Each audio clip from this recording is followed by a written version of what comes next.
ఇందిరాగాంధీ భారత రాజకీయాలను ఇందిర ముందు, ఇందిర తర్వాత అని చూడాల్సిన రీతిలో దేశాన్ని ప్రభావితం చేశారామె. రాజకీయాల్లో ఆడవాళ్ల పాత్రని ఆరోవేలిగా భావించే సమాజానికి మహిళకు అధికారం దక్కితే ఏం చేయగలదో ప్రపంచానికి చూపించారు. 1966వ సంవత్సరంలో భారతదేశ తొలి మహిళా ప్రధానిగా ఎన్నికయ్యారు ఇందిర.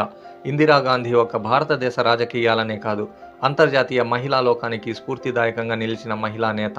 12 సంవత్సరాలలోనే వానరసేనని ఏర్పాటు చేశారామె. ఆ ఆడపిల్ల రాజకీయాల్లో ఏం చేయగలదులే అని భావించిన వాళ్ళు ఆమె వేసిన ఎత్తుగడలను చూసి బిత్తరపోయారు. గరీబీ హఠావో నినాదంతో దేశంలోని 90% ప్రజలను తన వైపుకు తిప్పుకున్నారామె. ఇందిరా అంటే ఇండియా, ఇండియా అంటే ఇందిరా అని అనేవారు అప్పటి నాయకులు.